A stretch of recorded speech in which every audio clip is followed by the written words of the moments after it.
America is exploding across the continent. The economy is booming. Cotton in the south, industry in the north. But the new nation is divided. In the land where all men are created equal, 4 million black Americans live as slaves. And it's tearing the nation apart.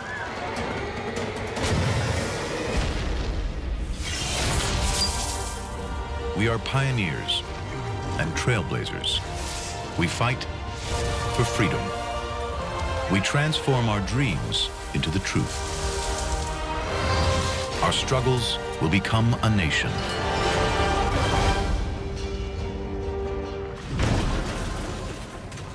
(1825). All over the world, the modern era is being born. It's the Industrial Revolution. America is racing to catch up. In upstate New York, a man-made river is cutting through the wilderness. The Erie Canal is the biggest construction project in the Western world in the last 4,000 years. Over 300 miles long, dug entirely by hand, and America lacks a single qualified engineer. The United States of America isn't about to let nature stand in its way. I think of the spirit of America being imagination combined with tenacity. There's a strong work ethic, a wonderful freedom of creation combined with the mental, muscle, and physical labor. So to me, it represents the best of the human spirit. But the land doesn't always cooperate. A wall of solid limestone, 60 feet high.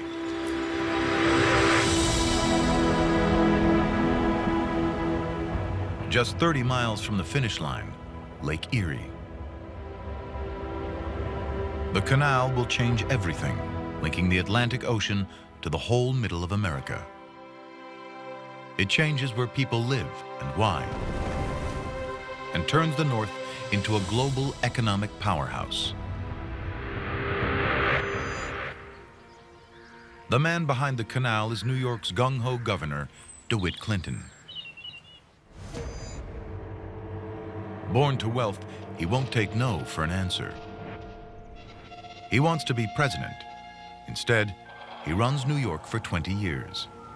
America was blessed with many inspirational leaders, and I think DeWitt Clinton had a real sense of how important New York could be for America.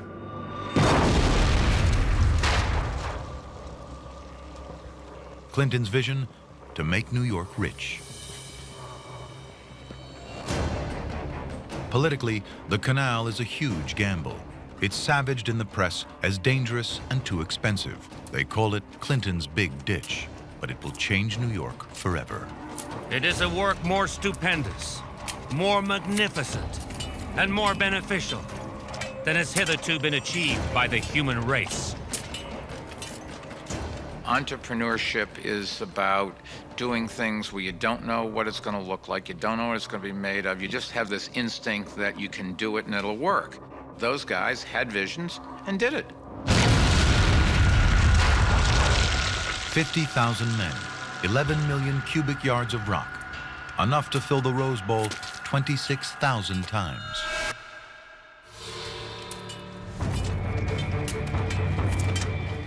Crews are filled with Irish immigrants. David Gilroy makes 5 times what he can earn back home. But it's hazardous work. They're literally moving mountains, and there's only one way through: gunpowder. A highly combustible mix of nitrate, charcoal, and sulfur. The wrong proportions can be lethal.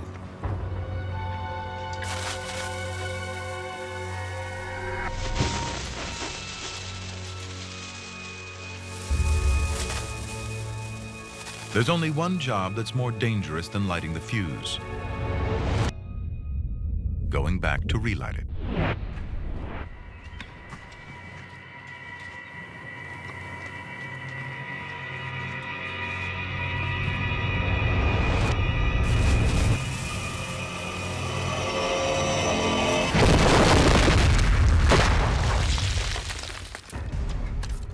cope, workers drink. Whiskey calms the nerves and clouds the brain. An English tourist can't believe they're mixing alcohol and explosives. The Irish labourers grew so reckless of life that at the signal for blasting, they would just hold their shovels over their heads.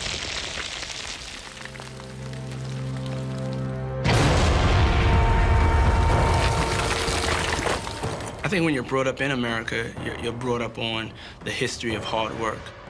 There's so many immigrants that have died to build this country. That's in our bloodstream, that's in our DNA as Americans.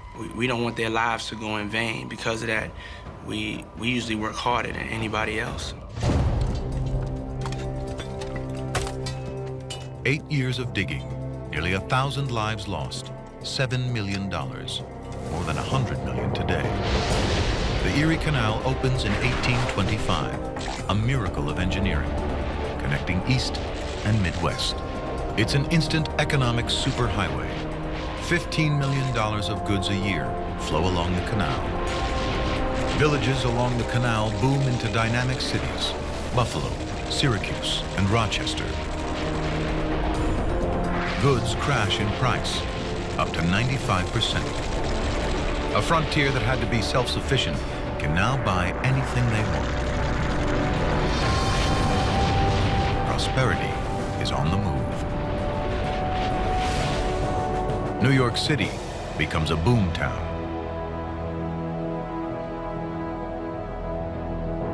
Wall Street takes off as a global financial center. The city quadruples in size and surpasses New Orleans as the nation's #1 port.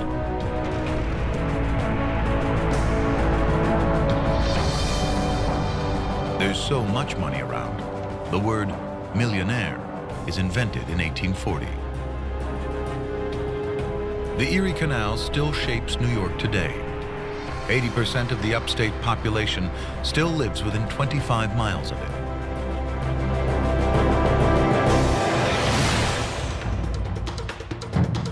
Hundreds of miles to the south, a small plant is creating another economic boom: cotton. But this one will eventually tear the nation apart. Cotton is native to tropical regions, making the southern states of the U.S. a perfect breeding ground. The valued part is the soft fiber which grows tightly around the shrub's sticky seeds. There are 30 species worldwide. Growing it's no problem.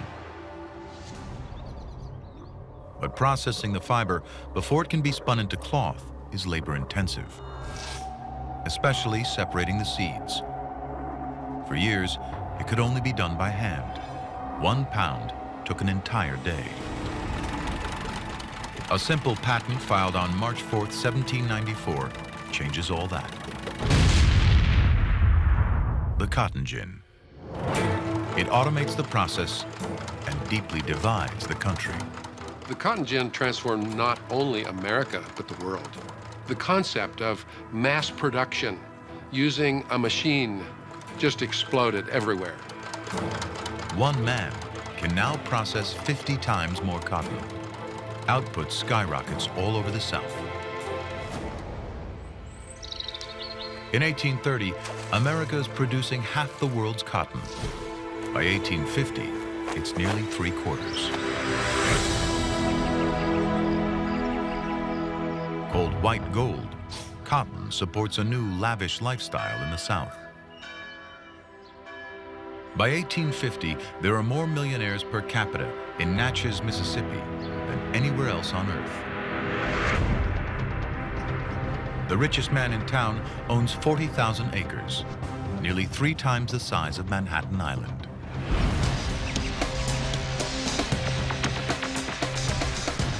The South is thriving on the backs of humans owning other humans. It's called slavery. The North is implicated in the South's success. The industrial North is profiting from Southern cotton, but turns a blind eye to slavery. many of them slave owners themselves, the founding fathers assumed slavery would soon disappear. Slavery has already been abolished for 20 years in Britain and is outlawed across most of Europe. But with the cotton explosion, slavery becomes critical to the Southern economy. Each slave is now 50 times more profitable. A slave who sold for $300 before the cotton gin goes for nearly $2,000 by 1860. People don't really realize this, but slavery was actually on the decline in the South prior to the invention of the cotton gin. But then once the cotton gin made it so practical to grow cotton, all of a sudden every farmer in the South wanted to plant as much cotton as possible. But overproduction is destroying the land. Cotton heads west in search of fertile soil, bringing slavery with it. But anti-slavery forces in the North want to keep the frontier free. The stage is set for the first battles in the war over slavery.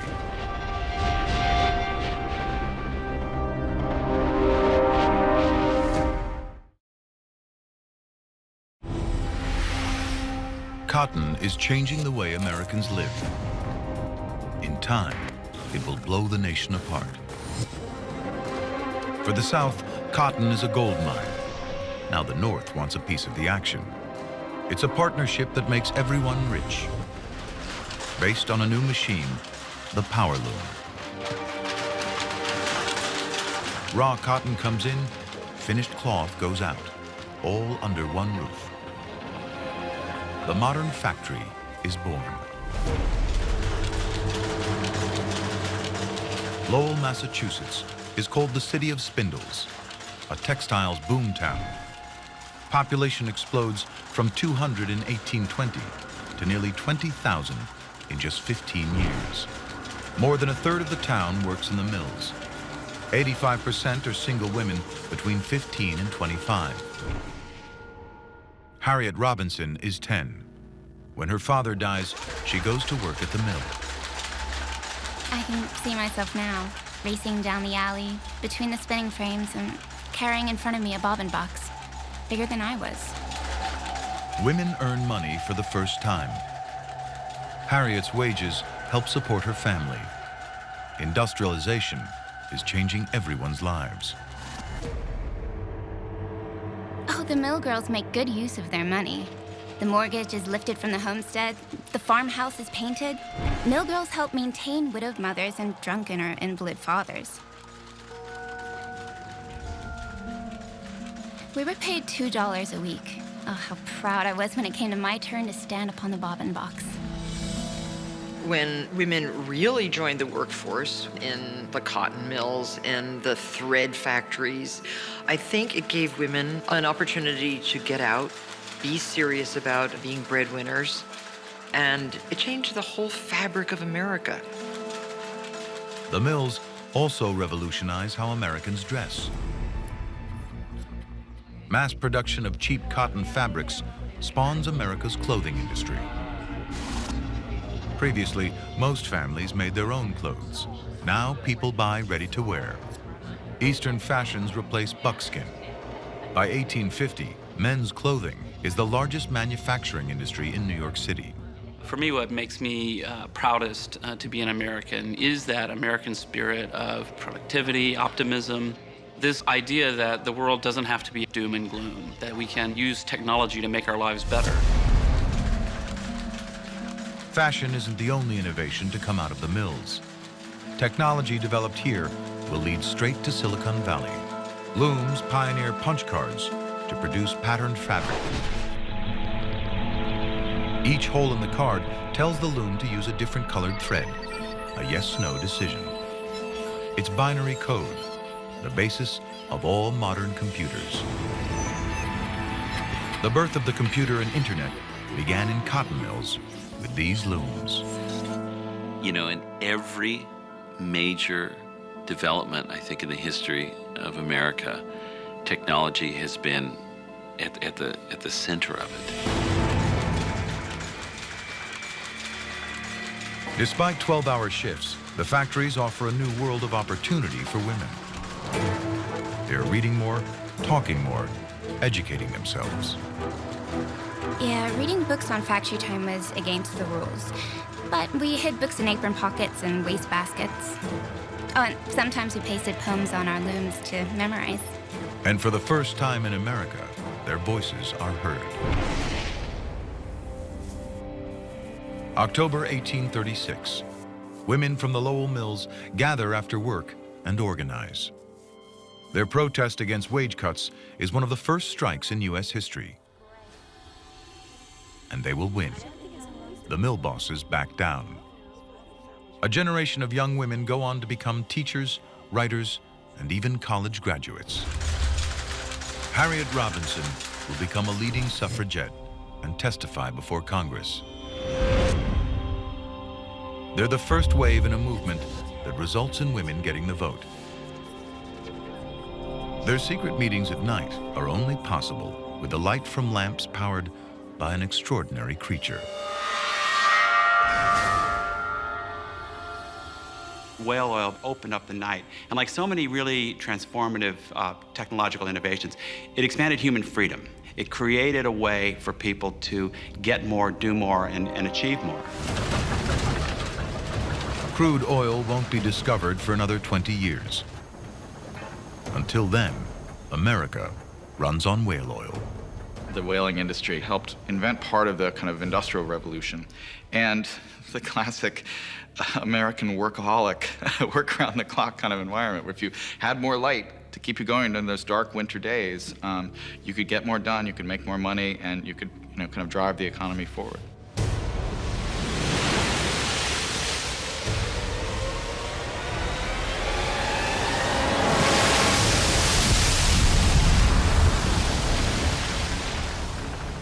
Whales are among the largest creatures to ever live on Earth. Up to 180 tons and more than 100 feet long.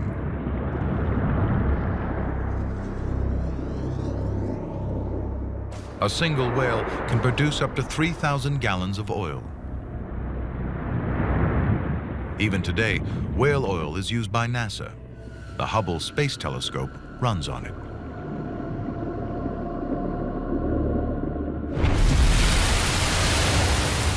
Whaling is one of the North's biggest industries, bringing in $11 million a year.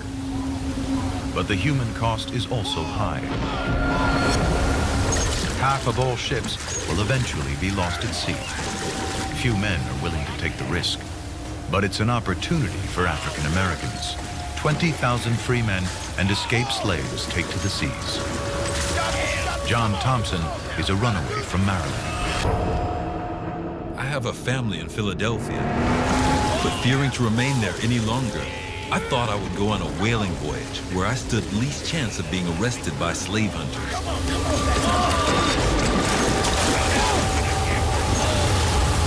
The equal opportunity offered in whaling is ahead of its time. Here, a colored man is only known and looked upon as a man and is promoted in rank according to his ability and skill to perform the same duties as a white man.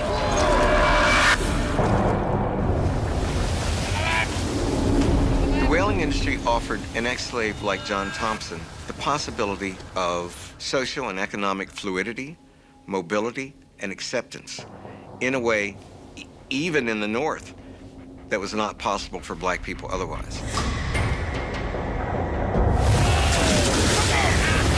The man on the lookout cried out, "There she blows!" There were 4 whales in sight, not more than 3/4 of a mile distant.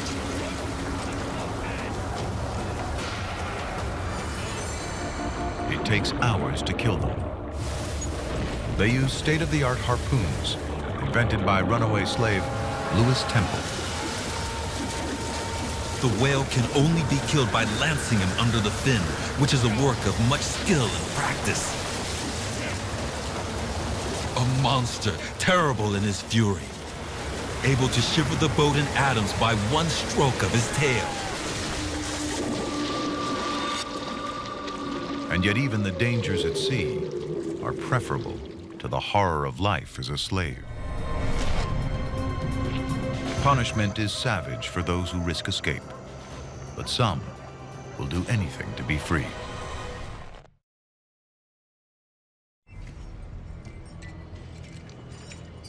1841, New Orleans, ground zero for the slave trade. How much? It's auction day, the day every slave fears the most. In the first half of the 19th century, over 500,000 slaves are sold at auction. It's a business worth $2 billion to the Southern economy. Since the cotton boom, the value of slaves has skyrocketed. Now men cost $1,000, women $800, children $500. Solomon Northrop, an educated free man from the North, was kidnapped into slavery. Go boy, you come over here. He would make us hold up our heads, walk us briskly back and forth, while customers would feel our hands and arms and bodies. Make us open up our mouths and show our teeth, precisely as a jockey examines a horse which he is about to barter for or purchase. Scars upon a slave's back were considered evidence of a rebellious or unruly spirit and hurt his sale. Take your top off. 90% of all African Americans are slaves. 4 million men, women, and children. We had based this country on everyone having inalienable rights to freedom and equality, and yet we created a system of abject persecution. Slaves are fattened for auction, like livestock. Dark-skinned men are bought for the fields, light-skinned women for the house. Traders lie about their ages, even dye a slave's gray hairs. For the plantation owners, it was like just going to your local supermarket to get sugar or flour. They had become so desensitized to the humanity of the slave that they did not see them as human beings.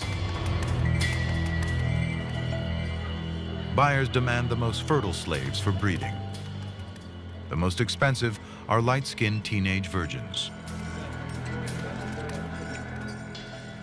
Rape is common.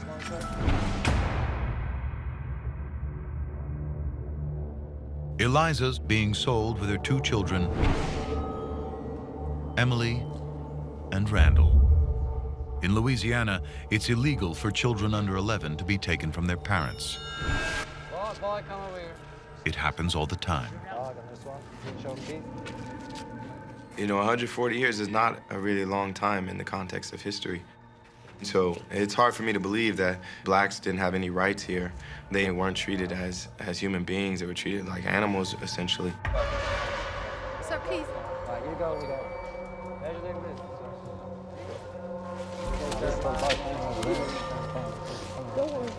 Oh, my life.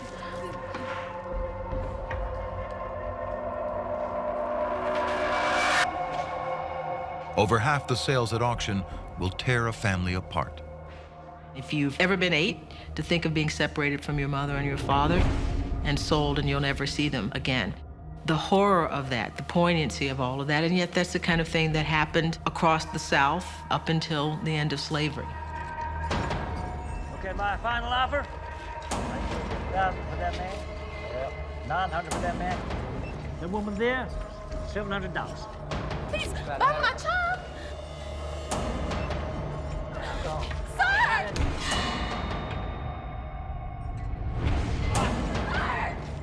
I have seen mothers kissing for the last time the faces of their dead offspring, but never have I seen such an exhibition of intense grief as when Eliza was parted from her child. Come on, out. You go.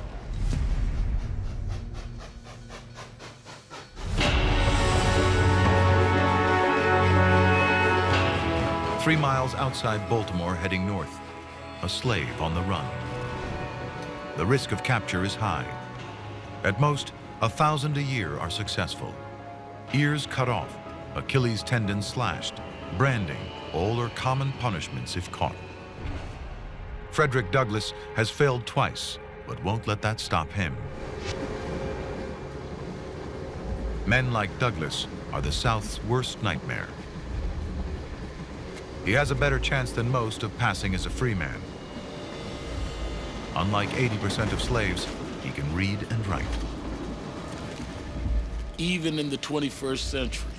We're only 3 or 4 generations away from people that not only could not get paid for their labor, it was against the law for them to read and write, it was against the law for them to marry, it was against the law for them to name their children after themselves. Ladies and gentlemen, please.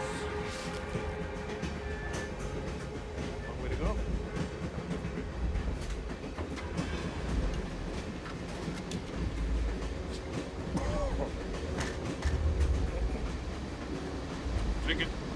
Black Americans must carry documents proving they're free or who they belong to.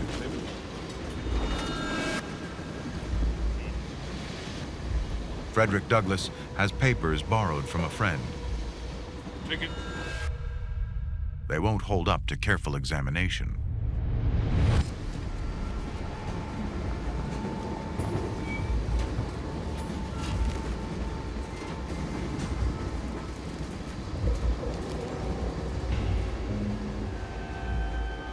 My whole future depended on the decision of this conductor.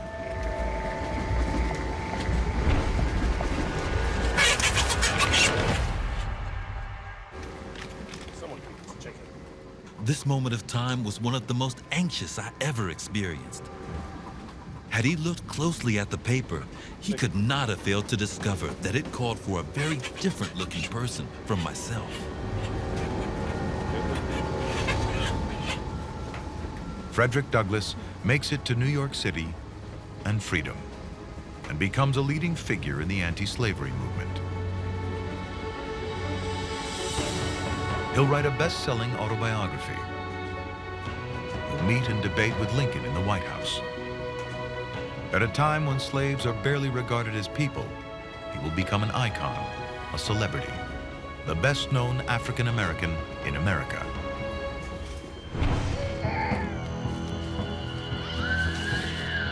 The best hope for escaped slaves is the legendary Underground Railroad, the tireless efforts of Harriet Tubman. An escaped slave herself, she risks her life returning south again and again to guide others to freedom. A masterful escape artist, Tubman will do anything to avoid capture, even keeping babies quiet with opium. Harriet Tubman is the Moses of our people. She was a wanted woman. She was a hated woman, reviled by the white South. Just imagine you have gotten out of slavery, you've escaped, and yet you come back. You have the courage and the care about other people to come back into a hell.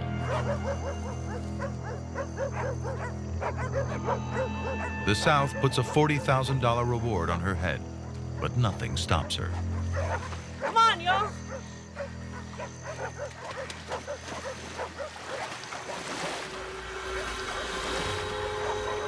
Come on.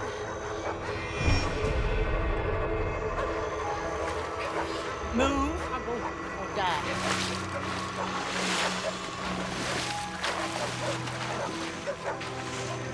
Tubman is one of America's first civil rights activists.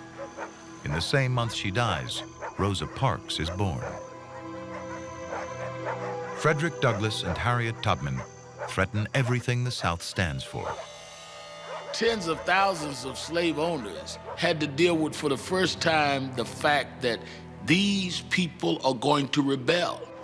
She was far more effective as the symbol that they feared than the few hundred that she saved. Nearly 60,000 slaves will escape, up to a $50 million loss to their owners. But it symbolizes much more.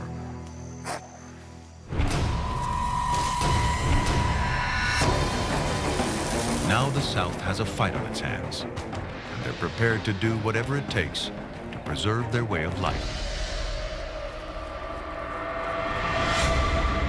The fight for the soul of a nation is just getting started.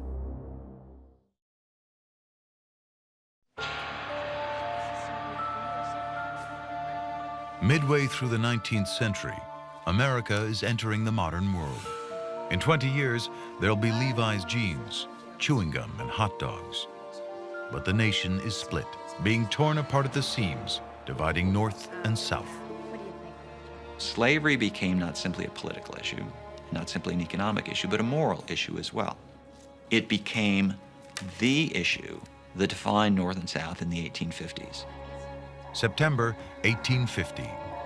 The Fugitive Slave Law brings the brutality of Southern slavery to the North.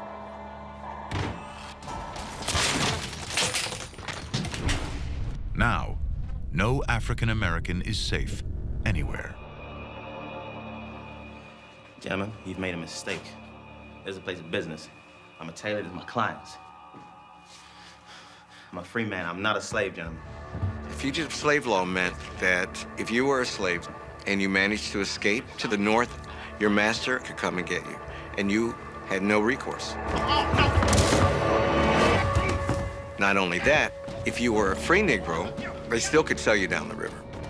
The search for runaway slaves become a witch hunt. Any African American can be condemned simply with an accusation.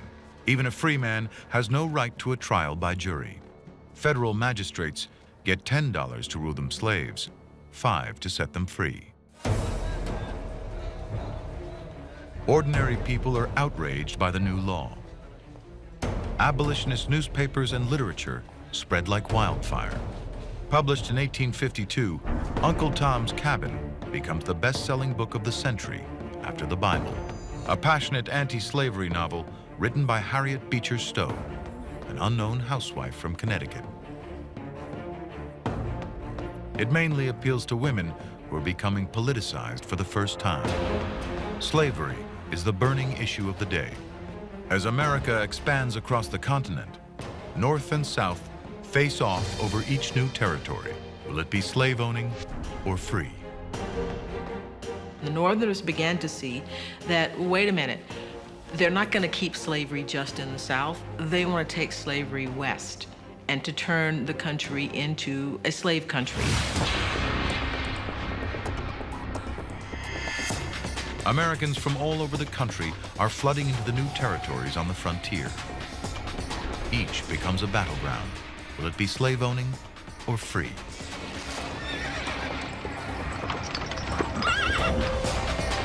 It comes to a head in Kansas. A peaceful protest turns violent.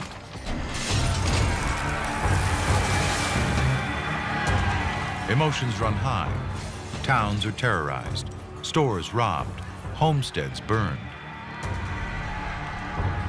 North and South are polarized. Neither side will back down. One man will stop at nothing to abolish slavery. John Brown, a folk hero in the North, a terrorist to the South. He thinks he's fighting a holy war. He believes himself to be God's chosen instrument. He will murder for his cause. John Brown is one of those controversial figures about whom almost anything you can say is true. He's a terrorist in our modern terms. He's a revolutionary. The divide between North and South is an open wound. Kansas bleeds for 2 years. More than 200 dead. America is on the road to war. Slavery is tearing the nation apart. America is built on a number of distinct fault lines. One, of course, was slavery and freedom. That was a fault line that had to be addressed. In the South, slavery is a way of life, even for non-slave owners. Anti-slavery forces in the North threaten their right to decide their fate. There is still, in some areas of America, a great pride in being Southern and holding true to the original Southern attitude. I think our clinging to the idea that slavery is a right and just way of life, you know, it is a dark spot in our history. Anger in the South grows more passionate every day. The North claims the moral high ground. But they are getting rich off cotton too. Pretty much everybody agreed that a crisis was developing. Not everyone knew that the crisis would include, in the end, a civil war, but everyone understood that a showdown between the slave South and the free North was about to occur. John Brown wants to light the fuse. October 1859. Passionate in his hatred of slavery, Brown prepares to take the fight into the heart of the South. His plan, to capture the federal arsenal at Harper's Ferry, Virginia. The biggest collection of weapons in the South. 20,000 rifles, muskets, and pistols, worth almost $7 million today. He wants to arm Southern slaves and lead a slave rebellion. He's fighting alongside his 5 sons, all of them willing to die for their cause.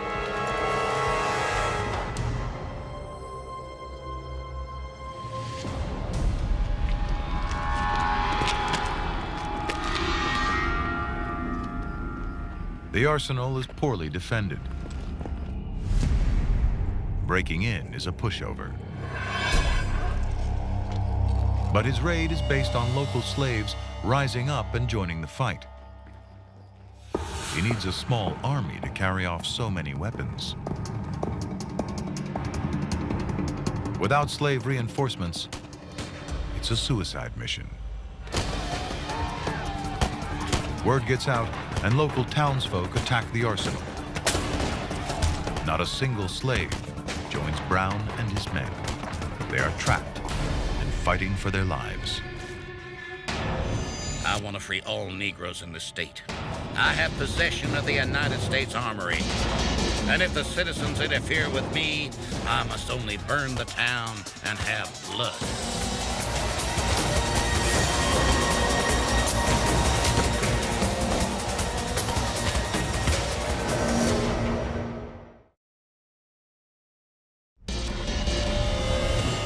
Radical abolitionist John Brown is trying to inspire a slave revolt.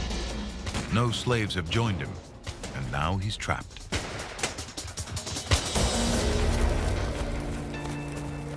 At dawn, the U.S. Marines arrive. They storm the arsenal under the command of Colonel Robert E. Lee.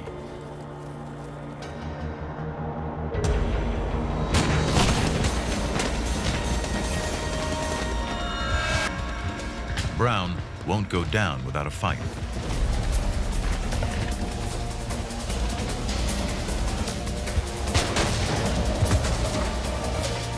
But the soldiers overwhelm them.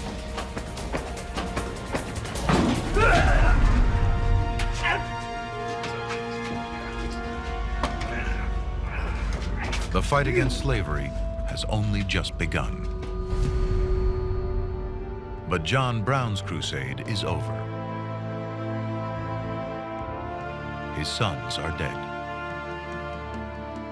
His trial captivates the country. Charged as a criminal, he puts the institution of slavery on trial. America is fatally divided. Brown is convicted of treason and sentenced to death. A terrorist in the South, a martyr in the North. He's executed on December 2nd, 1859. As the country prepares to elect a new president in 1860, many wonder if the nation can survive. I, John Brown, am now quite certain that the crimes of this guilty land will never be purged away, but with blood.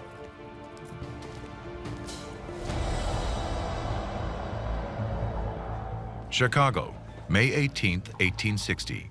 A backwoods congressman comes out of nowhere to grab the new Republican Party's nomination for president. Abe Lincoln's only claim to fame, he's lost 2 elections to the Senate. Personally, Lincoln hates slavery, but he's desperate to hold the country together. What I admire about Abraham Lincoln is that he had his beliefs, and he stuck to his beliefs at a time when it wasn't popular to do so, especially when it was black, white, and very cut and dry. He stuck to his beliefs.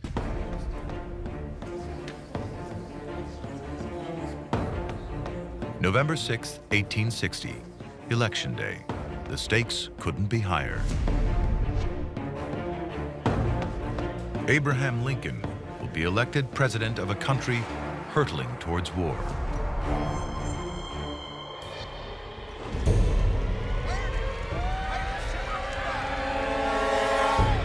The South rebels, convinced he'll abolish slavery. They threaten to leave the Union. The battle lines are drawn. The North is behind him. For the South, Lincoln is the enemy.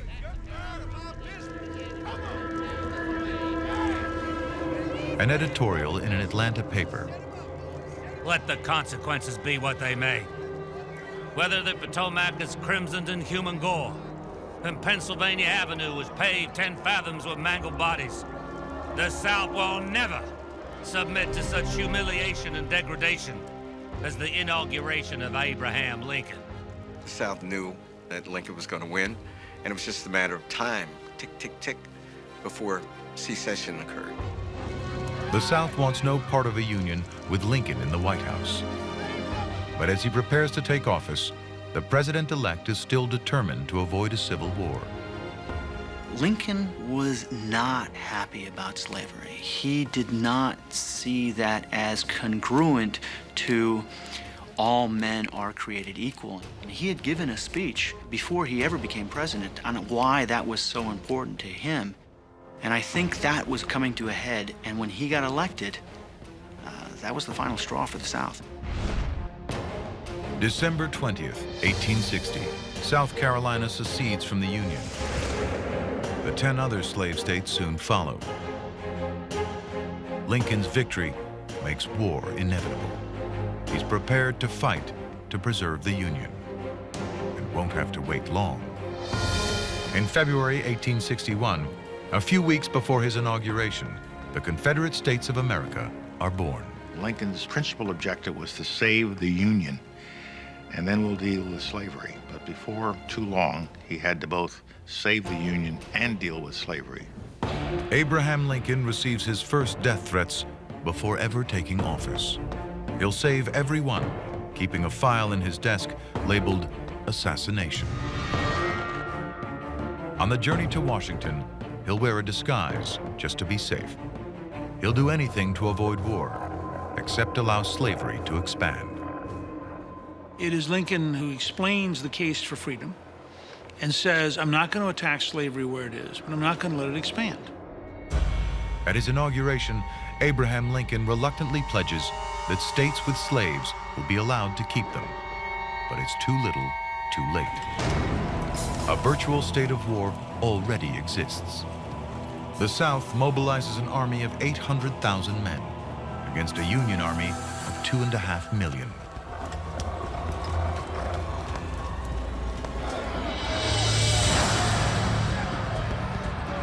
Five weeks after Abraham Lincoln takes office, first shots are fired in the war between the states. It will spark a brutal and bloody civil war, the deadliest in American history. In the next 4 years, more lives will be lost than in all America's other wars put together.